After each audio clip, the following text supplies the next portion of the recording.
I think I have my good days and my bad days. I can have a day when I wake up and see something on the news and just give up on humans because we can be quite ugly sometimes. But the majority of the time, I'm hopeful. The majority of the time, I'm hopeful, and that what drives me because I work with a group of people that are extremely hopeful. And to do this work, to be a social entrepreneur and work for a social enterprise, you have to believe that there's going to be a better way, right? You're working on a problem. You have to believe that there is a solution. That's what being mission driven is. So if you surround yourself with people that aren't pessimistic and people that are optimistic and mission driven, it's hard not to, keep your spirits lifted. But yeah, it's an interesting time we live in. I tend to not listen to the news too much and stay kind of laser focused on what I can control and what I can do, whether it's in the house or in work. I kind of live in those two worlds. But as a whole, I would say I am hopeful. I've seen change in the last 10 years. I've seen that I've contributed towards that change. I've seen change as a result of the work.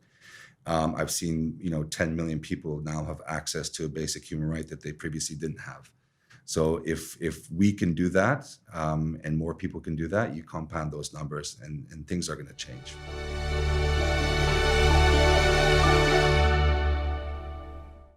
I'm Adam Vaughan, the environment editor for The Times, and it's my pleasure today to be joined by Felix Brooks Church. Felix, could you just introduce yourself for people who haven't heard of you before?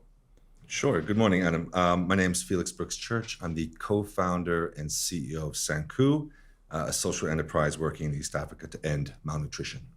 Got you. And just tell me a little bit about your work, Felix. What is Sanku and why the name? What does that mean? Yeah, there's a bit of a story about the name. So Sanku was co-founded, me and my co-founder David Dotson, back in 2013. At the time, I was working in Nepal to build a machine that would literally add life-saving nutrients to the food that people eat the most in what's called the global south. So places like East Africa, South Asia, Southeast Asia. And so we named the organization Sanku actually after the first village where we installed the first machine in Nepal. And it took a couple years to get it to that point, to that day, really. But once it worked, it was a bit of an aha moment. And in honor of that day, that moment, and that machine finally working, and the potential, we named the organization Sanku. I love the fact that some tiny place that's probably got at most a few hundred people is now sort of immortalized. Exactly. And I'm due for kind of a pilgrimage back there. It was one of my favorite places in Nepal, and it was a couple hours outside of Nepal, outside Kathmandu rather, up into the foothills of the Himalayas. And so I used to drink my chai and draw machines and design this idea of Sanku, and before it was named Sanku. Got you. And so that's why the name. And you mentioned there about a device for fortifying, which we'll probably get into a bit more detail in a moment. But what in a nutshell do you guys do? So yes, we fortify food. And what that means is literally making food stronger by adding critical vitamins and minerals. And it's quite common here in the UK and North America and Australia where I live. So staple foods like flour, sugar, oil, all of these we take for granted that they've already had nutrients by law from the government added. Now that works. There's decades of science that helps to abolish what's called hidden hunger or malnutrition. But the issue is in the places that we work, most notably East Africa, that science or that proven industrial fortification doesn't have the reach and doesn't have the impact. So our job is to basically expand what we know works here over there to people that need it most. Got you. And people will know what malnutrition is, but you just mentioned this phrase hidden hunger. What does that mean? Yeah, I'm not a nutritionist, so there's a lot of learning I've done over the last 10 years about this critical issue. And prior to getting into this work, I wasn't aware how big of an issue this was. So malnutrition affects, and hidden hunger affects 1 in 4 people. That's 2 billion people globally. And the result of that, unfortunately, is 8,000 children dying every single day from preventable sickness and illness. So it's this huge thing that isn't often talked about or not talked about enough. And so when you think about malnutrition, you can think about it on a spectrum, on two extremes. On one extreme, not having enough food will cause malnutrition, literally starvation. And you can have that image of what that looks like, especially with a child. And then all the way on the other side of that spectrum, rather, there's too much nutrition, overnutrition, obesity. And that's something very common you can see, especially in the UK and North America. But sitting right in the middle of those two extremes is what's called hidden hunger. People might have enough food, but they might not have enough of the colorful things on their plate. Their bellies are full, but full bellies aren't enough. They're starving literally from the lack of vitamins and minerals. And so this is very evident in the places we work in East Africa. The common staple food consumed by literally everybody is a maize porridge from corn or maize. And it's a big starchy thing that fills your belly, and you go to work and you feel like you've got the energy, but you don't have the vitamins and minerals. You don't have the zinc, the folic acid, the iron, the things that we need. And so that causes hidden hunger, which causes a weak immune system, stunting, lots of health issues. So we're literally putting these safe, proven nutrients back into this staple food as a vehicle to reach a lot of people. Got you. So without dumbing it down too much, Felix, it's people are getting the calories they need, but they're not getting the sort of balanced diet they need to be healthy. Is that a fair way of putting it? Precisely. Right. Exactly. Got you. Well put. And what's the geography of this? I'm guessing, you mentioned 2 billion people, which is obviously a crazy big number. I'm assuming this maps like over low income countries. What's the geography of where places that are affected by hidden hunger? Yeah, absolutely. Hidden hunger kind of follows, what's called the global south or less wealthy nations. And this is the biggest case in East Africa, South Asia, and Southeast Asia. This is where the large industrial food companies haven't been developed or don't have the reach. And so there is fortification happening in these countries. There are large mills, for example, milling wheat flour and fortifying it, or oil and fortifying it. But they don't have the reach and the penetration into these rural communities, these at-risk communities. So what we designed was an organization to address the gap in fortification. And so we're going there and filling the gap, saying, okay, where are people eating that food? Where is that being produced or milled in our case?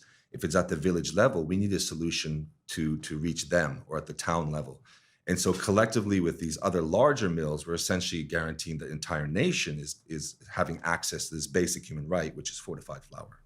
Got you. So in terms of, one thing I'm slightly, I'm sure it makes sense. Why did you start East Africa? Why were the countries there the ones you chose to target? Yeah, so when we started off, it was me, my co-founder David, and we had a machine. And so it was still very much an idea, but we hadn't professionalized it, we hadn't commercialized it, we hadn't scaled past that point. And so after designing and literally inventing the machine in 2 years in Nepal, there was an invitation from the government and through USAID, which is the U.S. agency of aid. And they had got wind of this machine that would potentially solve an issue that a lot of people wanted addressed, which is called rural fortification or small scale fortification. So the reason we went to Tanzania is really through an invitation. And that's built into our organization's strategy as well. We'll never go to a country unless we're invited by the government. We want the government to already pass laws and decide this is what they need, this is what they want to do as part of their health strategy. And then we come in as a supporting mechanism rather than coming in and saying this is what you should eat, right? So we went to Tanzania through invitation with a lot of support. And that really was where the roots grew to what we are today. We installed that first machine, and then we installed 50 in small mills. In every village might have one, every town might have a dozen, every city might have a couple hundred.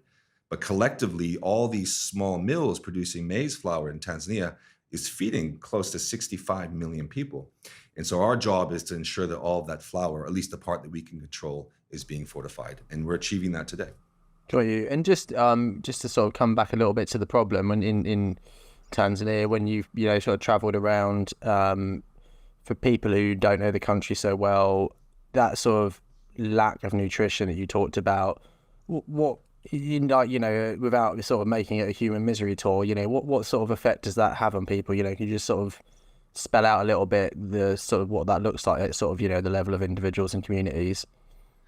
Yeah, the first thing when you're working in a community that's affected by malnutrition, the first thing you're going to see is a physical thing.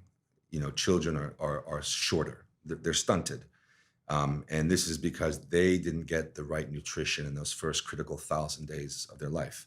And if you don't get it in those first 1,000 days, a lot of those issues are almost irreversible, unfortunately. And also mothers, mothers of reproductive age. Our job is to get to children in the first 1,000 days, but also get to mothers before they become mothers. If you can do that, then you can develop, the better immune systems. Stunting won't be an issue. Higher IQ as well. Kids will do better in school. And we really feel that we can develop a nation through through food. If you have a weak workforce or absenteeism, poor education, all of that affects kind of the macro level of a country, right? GDP and all that stresses on the health system.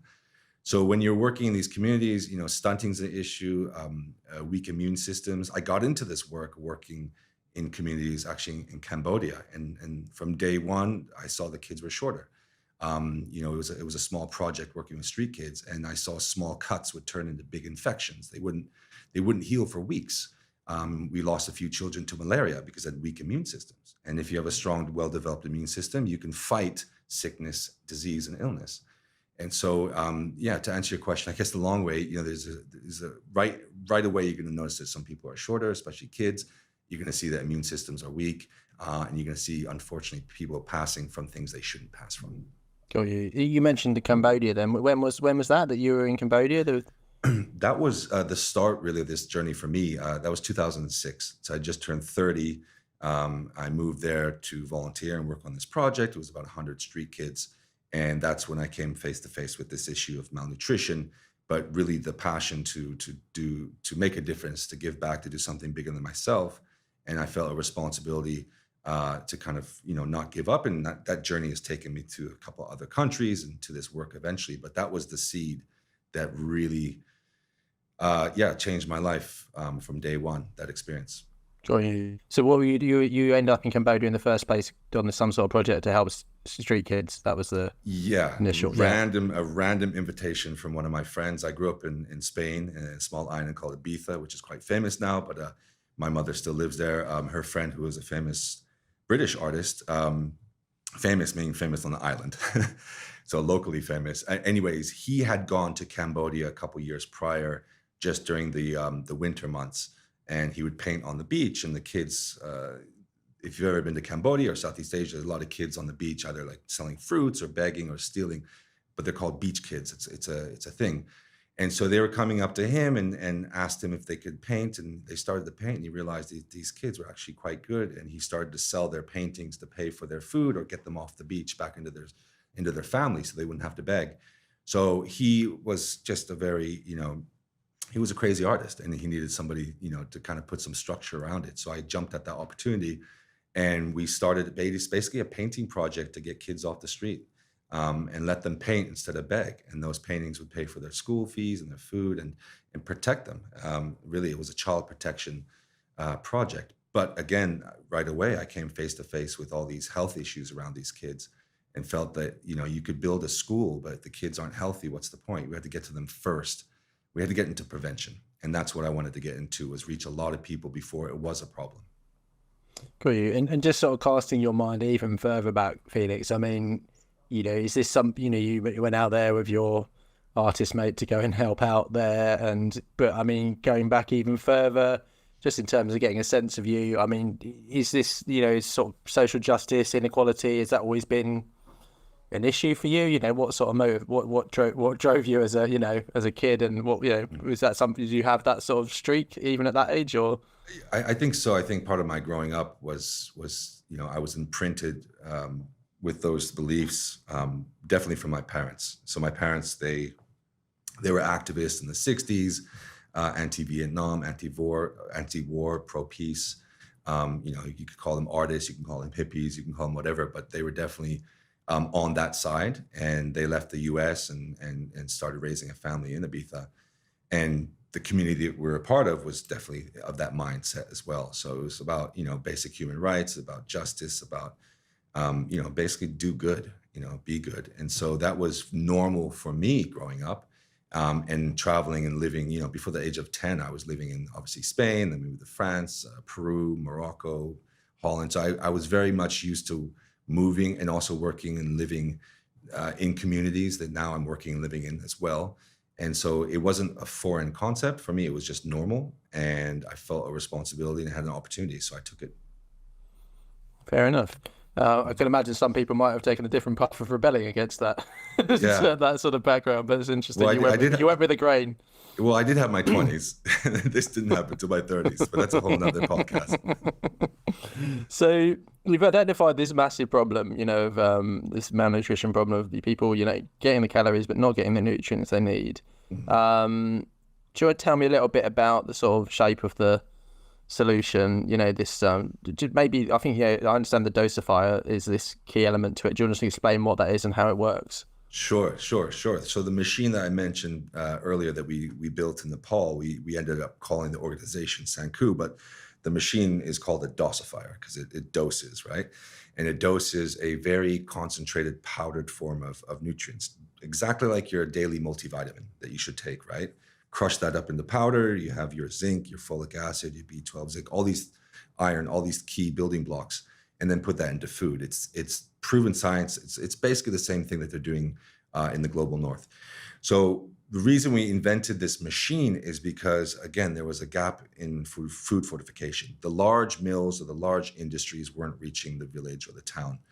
And those people are buying their flour every day. Those communities are from these small mills that are milling the local maize, the local corn in the area into flour, and they consume it. So we built a machine that attaches onto those mills, those tiny mills in the village. Again, every village has one.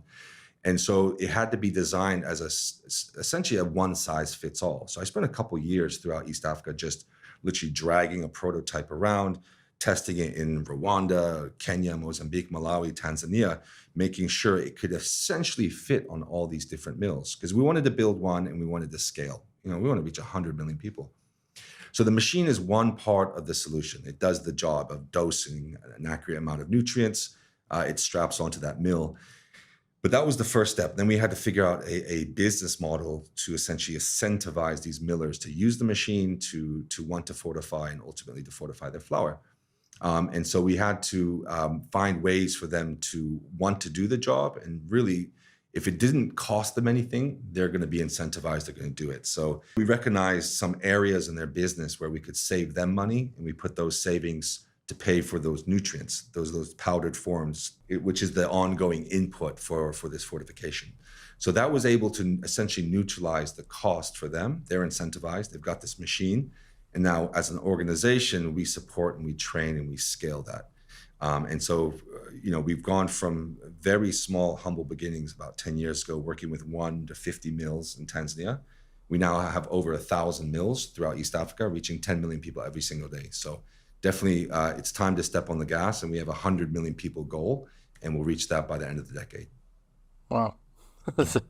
And just in terms of, this is probably me being so ignorant of the subject, but why is this the way to sort of solving hidden hunger? Why is food fortification the route? I mean, I'm just thinking why not, I don't know, either vitamin supplements or getting more fruit and veg in people's diets, or what? Why is the sort of, what is it, the cheapest, the most cost effective, the quicker? I don't know. Why is this the way? Why is this the route? That's a great question, because there are many ways to solve this. And so, yes, supplementation is one way. A great example of that is vitamin A supplementation. It's effective. The issue is it's very donor dependent, and it's owned by the government. It's hard to scale that, and it costs a lot. The other one is, diet diversification, which just means, can you get people to eat more veg, more colorful things on their plate? That, I think, is the ultimate goal, but that's a generational thing. First of all, you have to change millions, billions of behaviors, and then you have the assumption that these people even have access to those things and access to them year round. They might live in areas where fruit and veg isn't as common, or there's behavioral issues, or there's cost. It costs a lot to eat healthy, whether you're in London or whether you're in Nairobi. So I would say short term, for the next couple of decades, food fortification, it's been proven for decades. It's because it's easy to do, number one, and it's very cost effective. The cost of the nutrients are very little. We don't have to change a lot of behaviors, and we don't have to recreate the system. All these mills, these small mills who produce flour, they already exist. Maize flour as a food is already consumed. Everybody already eats it. So that's a vehicle that we just jump on and fortify to get to a lot of people. We don't have to recreate a lot of things along that supply chain. And it's very, very cheap to do. And for example, it cost us to guarantee that one person has fortified flour for an entire year, cost us 36 cents USD. What's that, 20? I don't know the conversion for Great British pounds, but it's not a lot, right? And that's for an entire person. So it's like $1 a family for an entire year. So the combination of all those makes it pretty easy to scale and sustain Yeah, at scale. got you. That makes sense. And maybe in 2 decades' time, Sankey will be more about helping people get more veg in their diet. But for the meantime, this is the way to go. And Yeah. and just do you just unpack a little bit more for me? Just so I think I understand it. You were just saying there about the economics of it. Just explain a bit more about how the business model works and how you keep that cost so low. Just come back to that a bit more in a bit more detail. Sure. So we are a social enterprise, so we do rely on philanthropy or donors for part of our funding, part of our work. But we also have the luxury as a social enterprise that we are able to sell things to these millers, and that revenue offsets the dependency on philanthropy. Basically, we want to be able to scale and not always have to go back to donors and say, give us money to do that. And the way that we're able to achieve that and also incentivize the millers is that we're selling the millers something that they really value. They really value empty flour bags so that they can mill their flour, pack the bags, and sell them. The nutrients are a bit of a nice to have for them, right? They're not super altruistic, or they don't really have the luxury to be that altruistic because they're trying to run a business and they have a super thin margin. So we're the ones who really care about the social impact. We really care about, changing health outcomes and reducing malnutrition. The millers care about producing flour. And so we're trying to always, kind of marry the two of those, which is a bit of a struggle. And the way that we've achieved kind of a healthy equilibrium is that we sell them, again, things that they care about, those empty flour bags. And because we work with so many millers, we can produce those empty flour bags a lot cheaper than they can buy them from, say, a retailer. We become the wholesaler. And the margin that we're seeing on those bags, we're able to put towards that miller's nutrients. So now they're getting the empty flour bags that they're buying before from another guy. They're getting the nutrients as well in a package at the same price point that they're buying just the empty flour bags before. And the biggest result of that is the cost of the fortification has been neutralized. And in the marketplace, a mother can now buy a premium fortified healthy food for the same price as an unfortified lesser quality food. So we're not putting any financial burden on a mother who lives, under $1 a day to say, if you want to eat healthy, then you have to pay more. Or you have to choose between eating healthy and sending your daughter to school. We want to just neutralize the whole thing and make sure people have access. I assume the way the cost doesn't just get passed through is that for the miller that they just people wouldn't buy for a higher price, right? So that's the reason it doesn't get passed on. It's unfortunate because, you'd have to create a market. You'd have to create that demand. And there's, tens, if not hundreds of millions of people that you'd have to convince that these nutrients we're adding to this food, which is religious to them. It's everything they eat. Sometimes it's all they eat every day. And then now we're adding these things, we're messing with it. Okay, that's a bit of an issue there. Or trying to get people to understand the concept of, consume folic acid will reduce neural tube defects. I mean, these are complex things for me and for everybody. And so it's a hard sell. So the easiest thing is just to neutralize the cost. And we're able to achieve that so that from one day to the next, the cost doesn't increase, but the nutritional content does definitely. So that's one thing, is that we want to reduce as many behavioral changes as possible. And I think that's the easiest path to scale.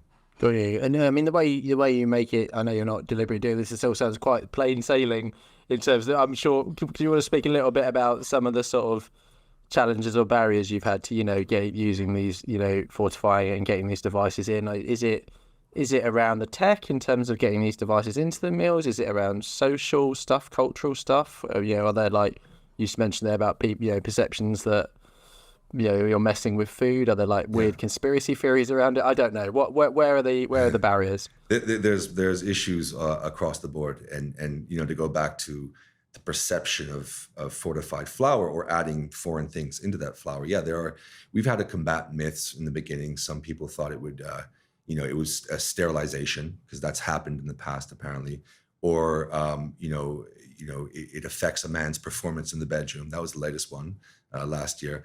But these are small cases, and usually we're able to combat that by working with the local government in these areas and whether it's a village leader or a church or local government directly, to say that this is a trusted thing. It's a local thing. It's a law as well. It's not us telling them. And again, we want to work through the government. But there, in the early days, there were some issues around that, but less issues around that now. I think another issue was definitely the cost. Our business model initially was to sell these nutrients. This is going back about 7 years ago, to sell these nutrients directly to the miller. As I mentioned before, that was a big issue because they could neither absorb the cost or were unwilling to absorb the cost because the consumer, the mother, was unwilling to absorb the cost, pay for it. And so that business model lasted about less than 2 years before we just gave up on it, that's not going to work. And we had to get pretty innovative and think outside the box and think kind of business 101. We're trying to sell something to a customer who doesn't see value in it. It's never going to work. What is he already buying and what does he see value in? And that's when we're like, okay, he's buying the empty flour bags.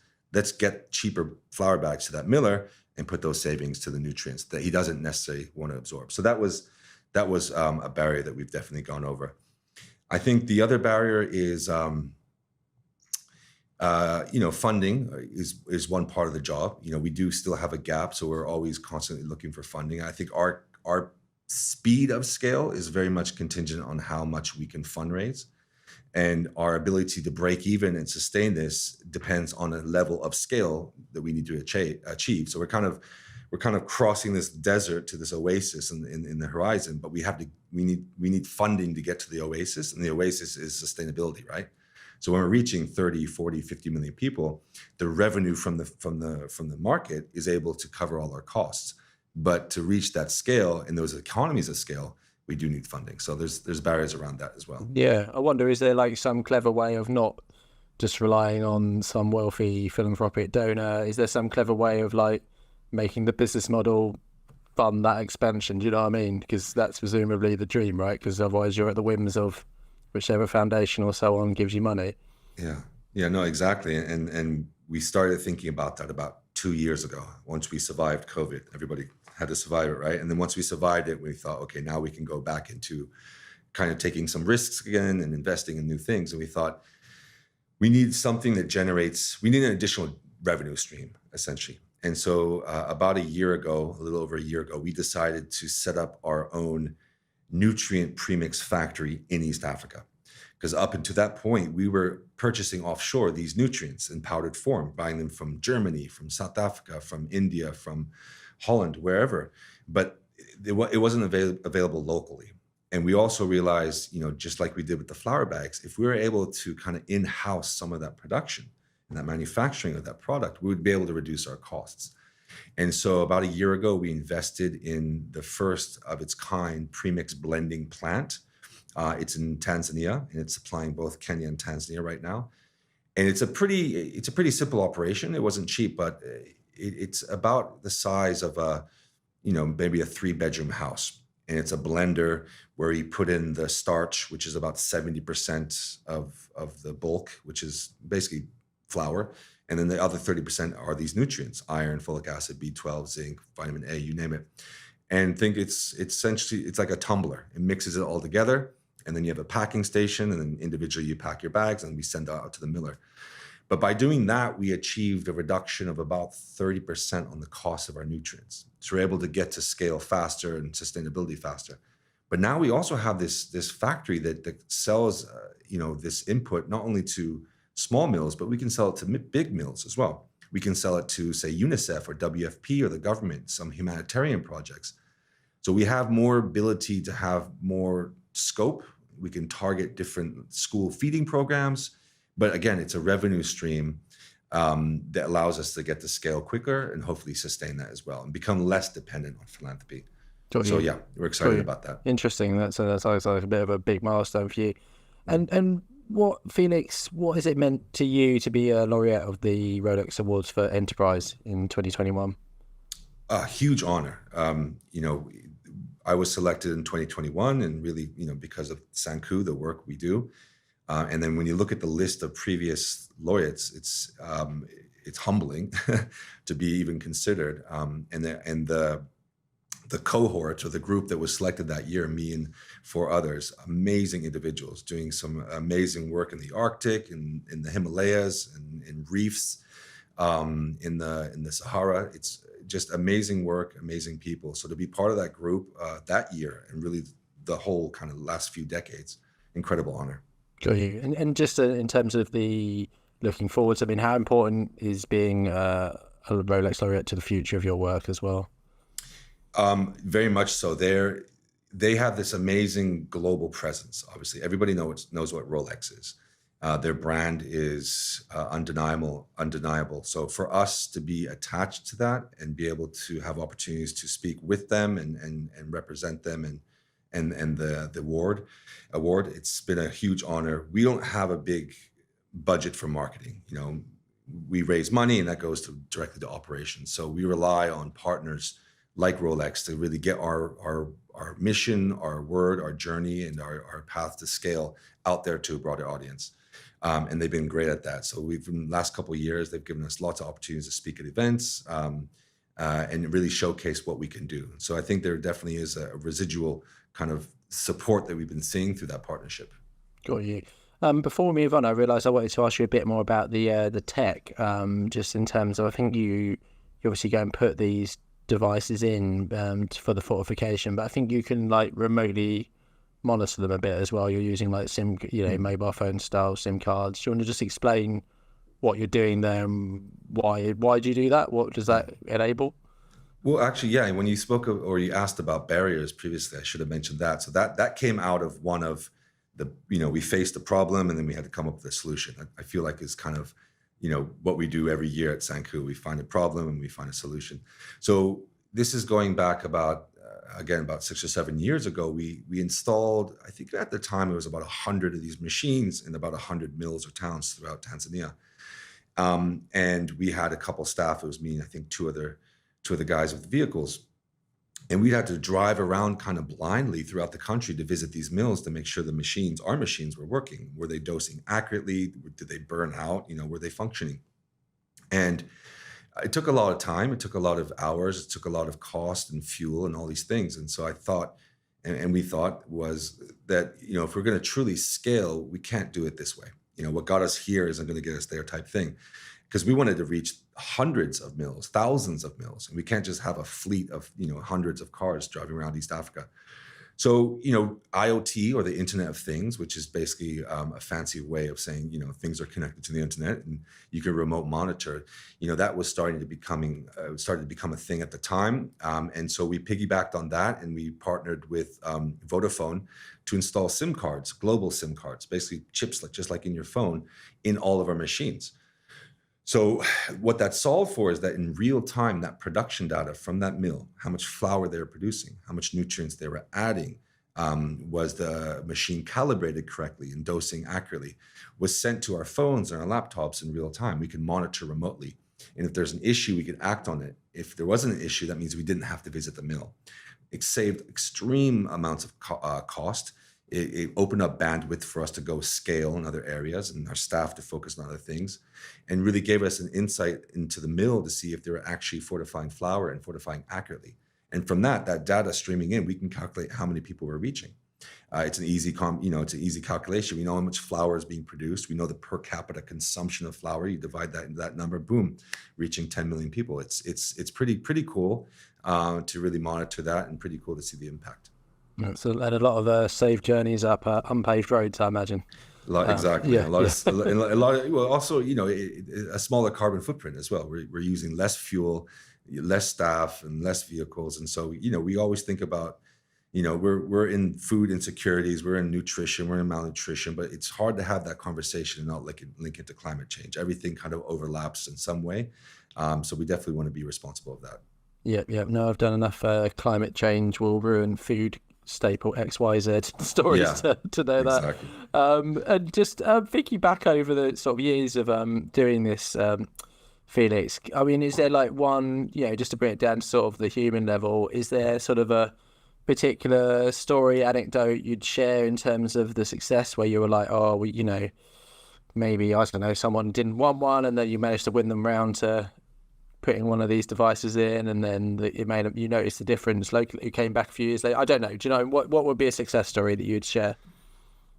Yeah, there's definitely the early days was a lot of learning, and we had to kind of fail forward and figure out we didn't have our identity fully set, right? So during that time, there was some exciting aha moments. I think the first time we installed the machine and it worked and didn't blow up, that was definitely an aha moment. There was tears and claps and high fives, and so that really kind of seeded the responsibility. We now had a machine that worked, and we had this huge problem, right? 2 billion people, and potentially this could be a solution for part of that, if not all of that. So that was definitely an exciting moment. But since then, we visit the field, we work in the field, we're on the front lines of fortification. We are not working from offices, we're actually at the mills, visiting the mills. And so I often go out there and to see that, the millers who understand it and can champion this, to their community. We often try to train them with the understanding of why this should be done.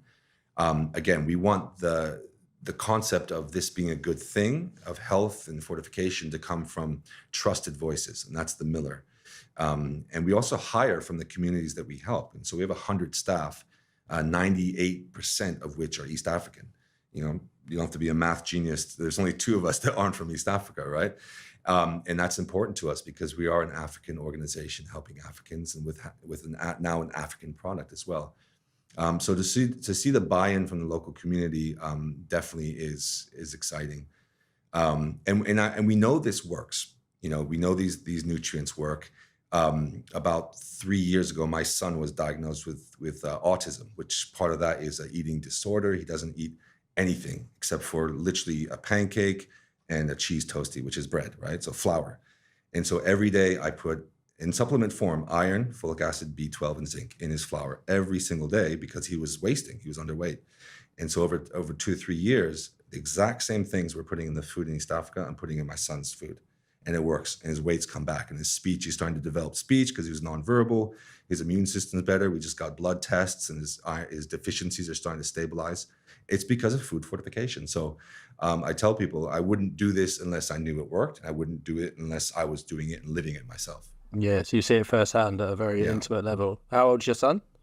He just turned 6. Got you. Yeah. Okay. Leonardo. Got you. Oh, thanks for telling us about Leonardo. Just in terms, so you mentioned 10 million people. Which countries is that in at the moment? You mentioned Kenya and Tanzania, I think. Yeah, we started in Tanzania. We just expanded last year into Kenya, and now we're starting the process to register in Ethiopia, which is a massive country, 120 million people. So huge impact potential. It's a complicated country, but where there's problems, that's where we need to go. So we're excited to see if we can have a role there to combat malnutrition. Got you. And then sort of looking, obviously Ethiopia sounds like probably going to take up quite a lot of your time in the next sort of months and years. But I mean, sort of looking even further ahead, where do you see sort of the expansion? Is it like East Africa beyond? Where are you going? A big part of my job is saying no. And I get emails or have phone calls over the last couple of years from people from, Pakistan, Indonesia, Haiti, all these far off places that need our work. But we have to be careful that we don't get caught speeding, right? We still have to prove that we can do this. And so we're really focusing on East Africa. And I think that's going to be the focus, at least for the next 4 or 5 years. After that, once we're, robust, or maybe we start a franchise model, are we the doer at scale, or can other people do this as well so we can reach that scale faster? I think all of this is to be determined, but the need is definitely out there. It kills me to think that, we're not there, because we know we could have an impact, but if we were to spread ourselves too thin, then we might not have impact in any place we operate. So there's 300 million people in East Africa. We want to reach a third of them by 2030, and I think our hands are full at this point, but let's check back in 5 years and see where we are. Related to that, you're one individual, you're one social enterprise.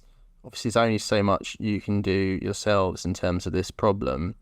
It's hidden hunger, as you call it. I wondered what your asks are of other people, and I'm thinking here of maybe big companies, policymakers in government, and maybe, people listening to this, sort of people in their ordinary life that might seem quite detached from them, but is there anything they can do as well? Yeah, well, the governments that we work with in the countries that we work with, I would hope that they would have more buy-in to food fortification and nutrition in general.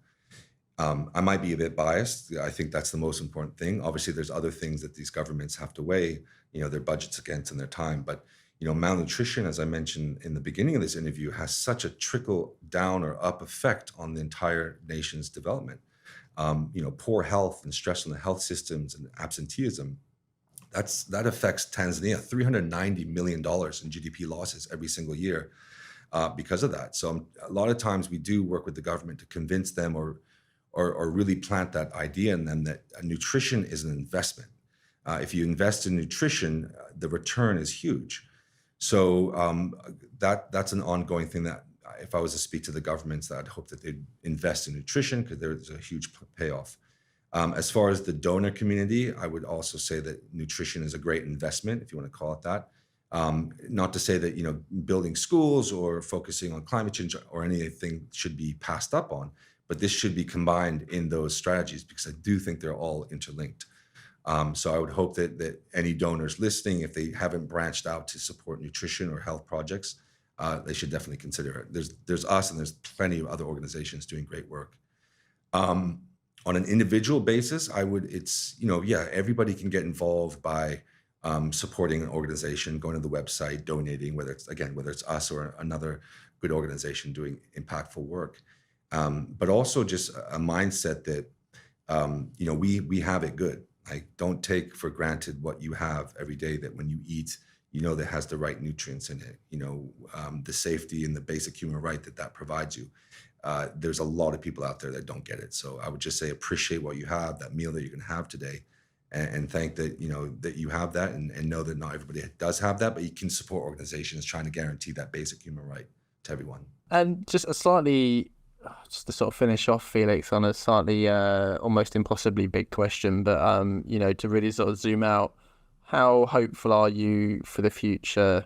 I'm thinking here a sort of combination of, I'm thinking globally and in terms of improving people's health, but also balancing other big pressures like the natural world, preserving the natural world. I know it's not entirely your thing, but it's like linked obviously through the food system. How hopeful are you?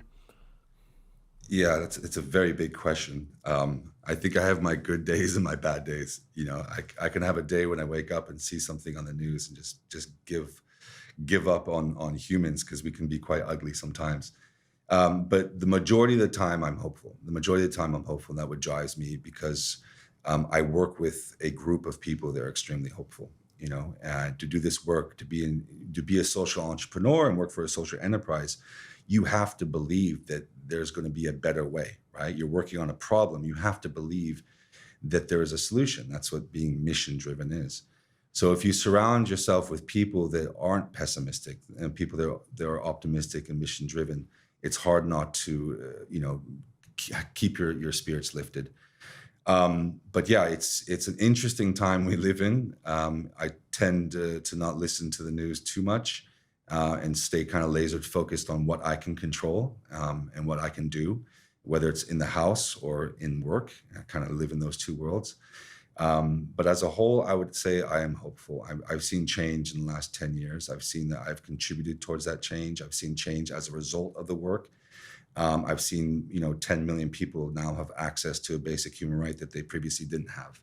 So if we can do that, and more people can do that, you compound those numbers and things are going to change.